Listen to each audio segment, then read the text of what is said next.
What is going on, guys? Welcome back to the Pick Swap Media YouTube channel. My name is Sean Barnard, and I'm here today to talk about the Western Conference, a tight-knit race as the season winds down. I'm here to take a look at how each team's outlook is and why we might be in for one of the craziest NBA playoffs ever, based on that side of the conference, and why we might be in for a March Madness style of craziness. Let's get into it.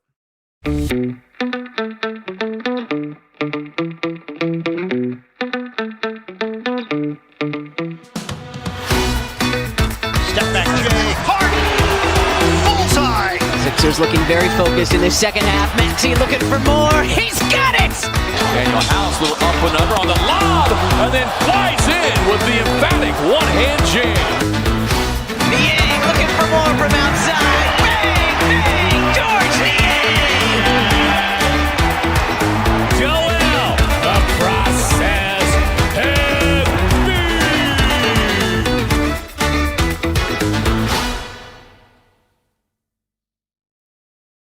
All right, so as I mentioned, the Western Conference is going to be a tight race to the end of the season. As of now, the 4th and 12th seeds in the conference are separated by just 5 games. Pretty ridiculous how clumped that is. There isn't a clear-cut favorite despite the success of some teams, and here I'm going to dive through each one, talk a little bit about their outlook, their flaws, and why I think that this postseason just straight up for grabs in the Western Conference. When looking at the complete playoff picture of the NBA, I would consider when you look at the East, it's a pretty clear-cut Milwaukee Bucks, Boston Celtics, and Philadelphia 76ers as the top 3. I would consider those 3 teams the biggest threat to win a title across the entire league. I don't think any of these teams in the Western Conference have as good of a chance to cut down the nets and win a title, even though they don't do that in the NBA. But so I think the Western Conference, there's way more parity there, and I'm here to get into it. So we'll start off at number 1 at the top is the Denver Nuggets, 51-24 on the year, 2nd in the NBA in offensive rating, 15th in defensive rating, 9th in points per game at 116.8 per game. Obviously headlined by Nikola Jokic. They've got the return of Jamal Murray and Michael Porter Jr. this year. Health has been the biggest factor in their downfall in years past, and we've seen them look more complete this year. There's been some good moments. Jamal Murray is getting closer to the guy that he was when they did kind of get past that second-round hurdle, make a conference finals run. That was basically on the back of Jamal Murray getting hot, playing some of the best basketball that we really seen, and that was that bubble year where they did fall to the Lakers. But it was an impressive thing. If they can get that version of Jamal Murray in playoffs, there's a pretty good outlook for this Denver Nuggets team. But that's still a question mark. He's still working his way back, missed a significant amount of basketball with his ACL injury and fighting back. So he's still kicking off a little bit of rust. Personally, I don't think this Nuggets team has what it takes to win the Western Conference, to make a finals run.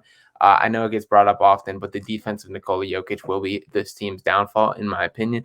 I get it. I get the numbers. I get the float. He's not as bad of a defender as he's made out to be, but he is not a postseason defender. And center is the easiest position to pick on come postseason. We've seen it in years past. In that same run where they did make the conference final, Jokic had to be pulled off the court for defensive possessions. We saw it last year when they lost to the Warriors in the first round of the playoffs. Must-stop possessions where Jokic has to take a seat on the bench. As a perimeter or as a big man, you have to either be able to defend on the perimeter or paint protect if you're going to be an effective defender come postseason time. Jokic cannot do either, and that's going to be kind of this team's downfall. And even when surrounding him with players like Aaron Gordon, who's a positive defender, like Kentavious Caldwell-Pope, and they have these guys, Bruce Brown, another one, who are meant to kind of take some defensive responsibility. The playoffs, every weakness is maximized, and teams are absolutely going to run pick and roll, bring their big man up, bring Jokic up, get him switched on a guard. If they match up with a guard-heavy team like the Warriors, for instance, as was the case last year, it's just going to be a barbecue chicken, and the Nuggets are going to see themselves packing. So it'll be interesting to see. You can't rule them out based on how open things are, but I do think that's a weakness that they will be unable to overcome come playoff time. To shift to the current number 2 seed in the Western Conference, that is the Memphis Grizzlies, 48-28 on the year. 3.5 games behind the Nuggets for that 1 seed. They're 10th in offensive rating, 3rd in defensive rating, 1st in half-court defensive rating on the season, and 8th in points per game as a team at 116.9. There's a lot to like about this Grizzlies team. I think they've flown a little bit under the radar this year. The Ja Morant storylines have taken headlines throughout the season. We saw him step away from the team for a little bit.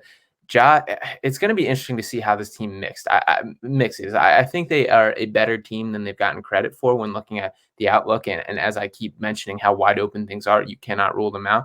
But there's still concerns. Ja's shooting, to me, is probably going to be this team's downfall. I mean, he's electric to watch. A can't-miss player, can't-miss talent. he hasn't improved that much as a shooter. A below average NBA 3-point shooter. We see this style of player.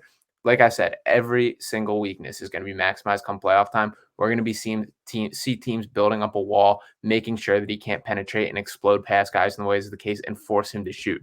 If Ja can beat teams with his 3-point shot and with his perimeter jumper, it's a different story. But I don't have the confidence in him to do that at this point in his career. Players like this, and when you look at a Russell Westbrook perhaps, or a Derrick Rose even, that style of just athletic freak whose goal is to get to the rim, they don't tend to have the longest shelf life or the most success in the playoffs. So that is my concern with Ja as the team. But with that all being said, there are pieces around him that do give me hope. Jaren Jackson Jr. is absolutely awesome. I think he's going to have somewhat of a coming out party in this playoffs. Not that he hasn't already put the league on notice, but I think seeing it on the biggest stage is going to be, kind of shocking for some people and him to make his presence felt. So he's awesome on both sides of the floor. I think Luke Kennard was a good pickup, just adds a different element, that lockdown shooter, a guy who's comfortable running off screens, doing motion, adds just something different to that offense. And not as much of, they've had all these kind of tight knit athletic guys and the same style of play. It's a little something different. So I think that was a good move. But yeah, you can't count the Grizzlies out, but not the perfect team either. They've taken a little bit of a step back this year. Number 3 in the West is the Sacramento Kings, 46-30 on the year, 5.5 games back of that top seed. They are first in the NBA in offensive rating, 24th in defensive rating, first in the NBA in points per game at 121.0. De'Aaron Fox is the best clutch time player in the NBA this year. Domantas Sabonis, in my opinion, is the clear-cut number 3 center in the NBA. He has been absolutely terrific this year. I mean, we've seen Kevin Huerter turn into a full-out splash brother this year. He's shooting 40.9% on three-pointers while launching 6.8 per game. Keegan Murray shooting 40.7% on three-pointers. He just set the all-time rookie record for most three-pointers made in a season. This is the first time that the Kings will be in the playoffs since 2006. I am super happy for this team. This team is a blast to watch, and another team that I do think is better than they're being given credit. That being said, I don't know how much I consider them a legitimate threat, and I'll get into the full odds across the conference at the end of this. But yeah, the odds absolutely indicate that as well. They are a blast to watch, a team that there's just a joy in the way they play basketball. The Sabonis and Fox combo is terrific. They're awesome. I will be rooting for this team every step of the way, but it just feels like they're a little bit ahead of the timeline, that they're not quite in the contention category yet. I love it, like the beam. I'll be rooting for them all the way, but it just feels like this is kind of the year that they need to get punched in the face a little bit and then rebound for that, where they start to build off.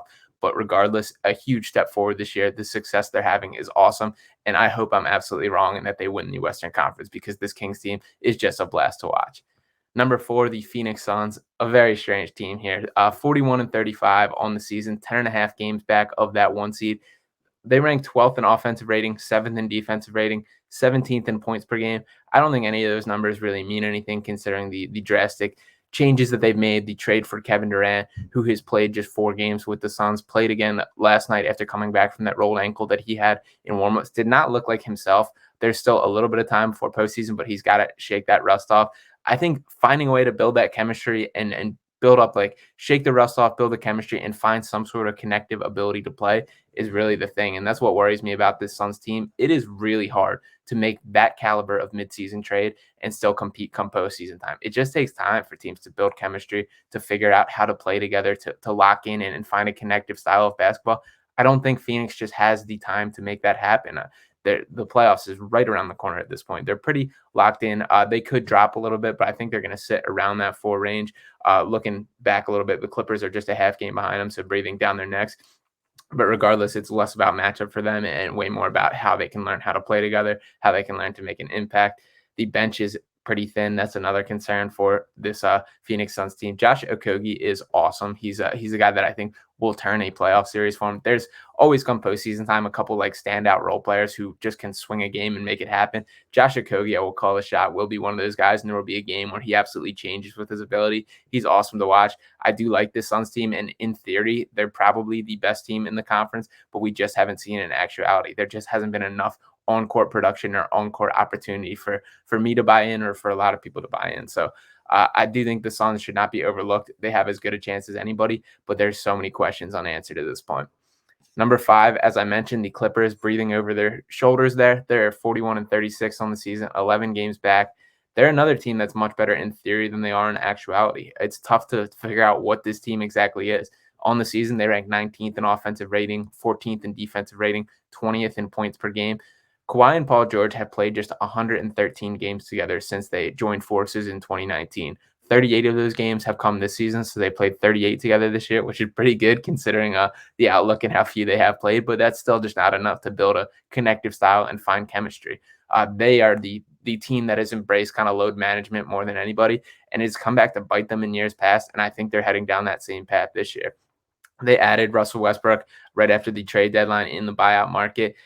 That took down their championship odds based on the Vegas lines and the outlook there. So kind of interesting. I am happy for Russ. He seems to be finding more success there, definitely than he had with the Lakers, and a little bit more of an identity. But just as a team, I think this Clippers team has no real clue what their direction is, where they're going. Paul George just suffered an injury, so they're not going to have any more time to figure out how to play together. We'll see if he comes back. I think this is a team that it really depends on the matchup for what they can do come playoff time, and I just don't see them making a very far run. It's disappointing. I've been very in on this Clippers team since they were assembled, but it's just not happening, and we're just not seeing them work together. We're not seeing opportunities of them finding connective style of basketball, and there's just too much left just not making it happen. So yeah, Clippers sitting at 5th right now. It will be interesting to see what their outlook is.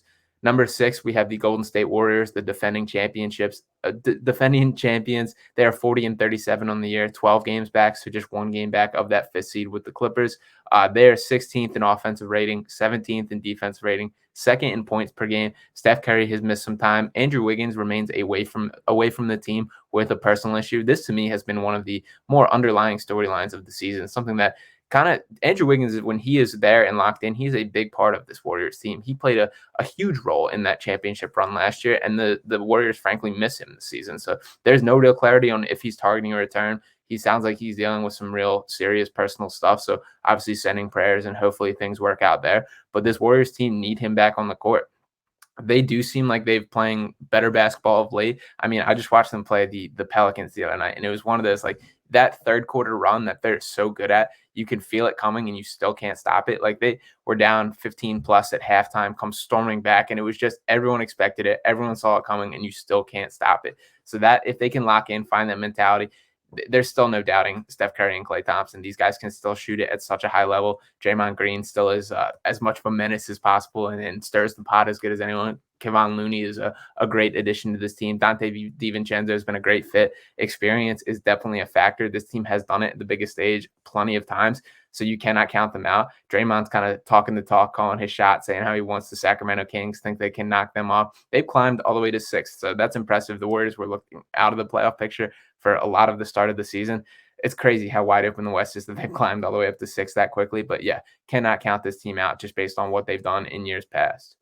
Moving on to the number 7 seed, a team that not quite as much excitement, but they are playing better basketball of late, and that is the Minnesota Timberwolves. 39-38 on the year, 13 games back of that 1 seed, so sitting behind the Warriors.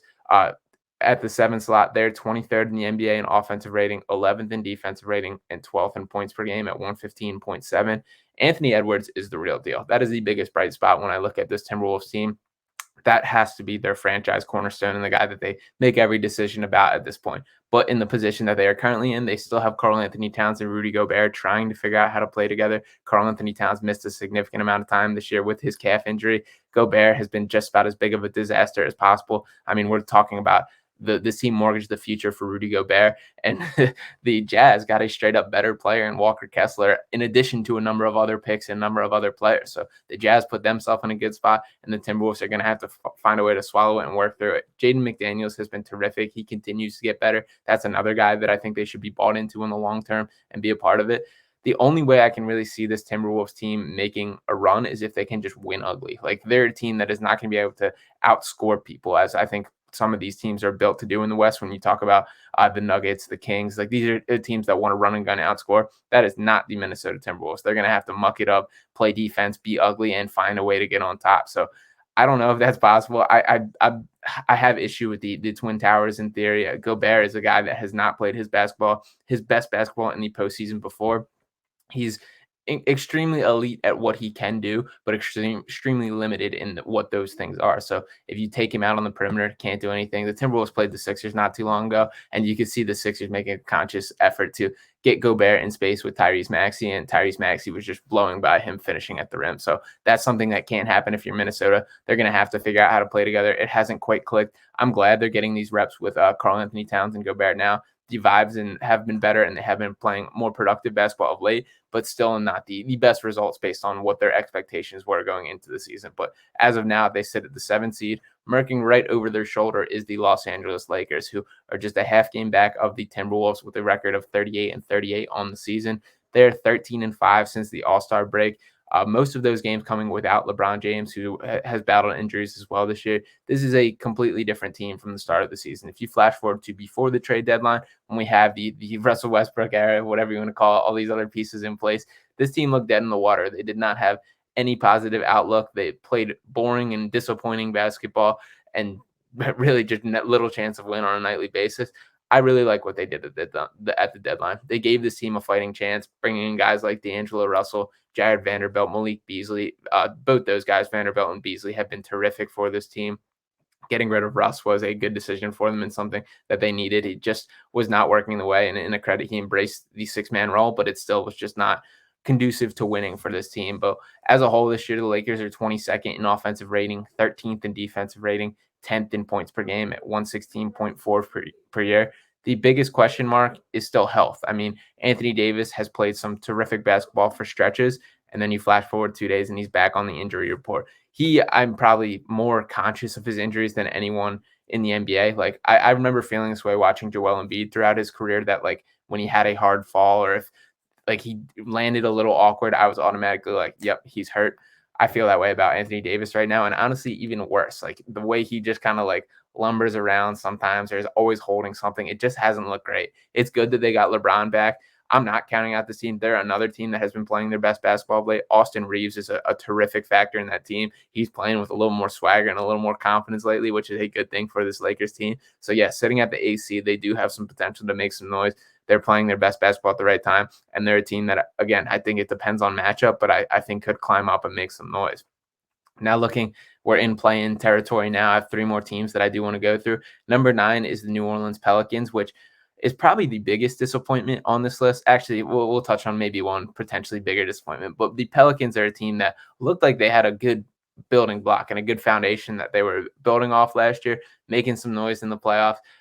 Just making an impact, and such a youthful team. They have all these pieces together. Just really has not quite happened this year. I mean, Zion Williamson has played just 29 games. He's supposed to return ahead of the playoffs, but there hasn't been anything really concrete as far as a return date targeted. And I mean, he seems pretty used to kind of snapping in and doing his thing, but he's the type of player that you stylistically have to change a lot for. Like, he's not a shooter. He's a ball dominant player, a guy who likes to attack the basket and is very talented and very impressive player. But as far as making it work as a team, it's going to take some reps. And we really haven't seen that this year. Trey Murphy, blown away by his development. He's awesome. I thought he's awesome since college, since the UVA days, but he's just exceeded my expectations on his ceiling so quickly. And he's a terrific part of that team. They have Brandon Ingram. They have CJ McCollum. They have pieces in place. They're coming off, they had a 10-game losing streak at the end of January to the start of February. That was disappointing.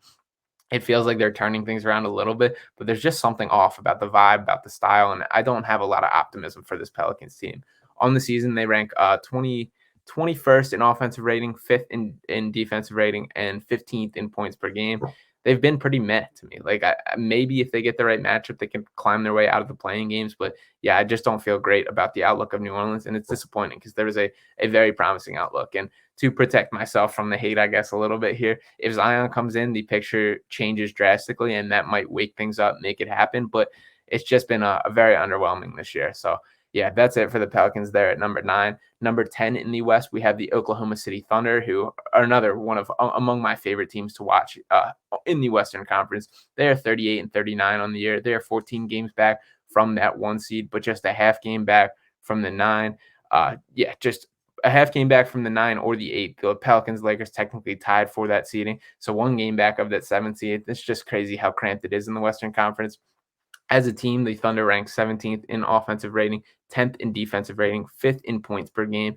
Shai Gilgeous-Alexander is the real deal. This guy is a franchise building block. His averages on the year, 31.5 points per game, 5.4 assists, 4.8 rebounds, 1.7 steals. Does it in efficient manner. That he does not shot chuck, or he's efficient at getting to his spots. The way he just moves with the basketball, the smoothness he plays for is huge.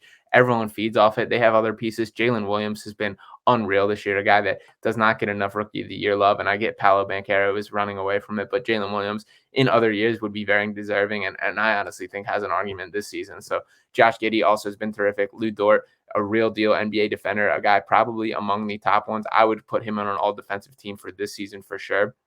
I get the Thunder aren't focused on competing for a title or making any playoff noise this season. They're still well in their rebuild, but I think it'd be nice for this team to get some playoff experience, at least playing experience, get some time, season them up a little, have something to build off, and the future is incredibly bright. I'm still a Chet Holmgren believer. They're even teasing him potentially coming back. I don't think it happens. I think they probably hold him out for the whole year, but looking ahead next year, he's going to be a force to be reckoned with. He's going to be a terrific addition that fits alongside Shai. There's plenty of talent here. They have plenty of picks still coming, and this is probably the brightest future of any team in the West and arguably the NBA based on what the Thunder have collected here and the assets that they already have and are developing. So I don't expect much noise from the Thunder come playoff times this year, but we look forward a couple years down the line, and I think I have a very different tune. So sitting at the 10 seed right now, I hope they get in, and I hope they at least put up a fight to make things happen. Number 11 in the West, we have the Dallas Mavericks, who I think these guys might take the cake for the biggest disappointment. They obviously went all in at the trade deadline as well, added Kyrie Irving, and it just has not worked out as planned. 37-40 on the year. They're 15 games back from first place, only one game behind the Thunder for that 10 seed, which is the last play-in slot. On the season, they're 6th in offensive rating, 23rd in defensive rating, 16th in points per game. You can't count them out just based on the talent of Luka and Kyrie, but it has not looked pretty of late. I think they miss guys like Dorian Finney-Smith.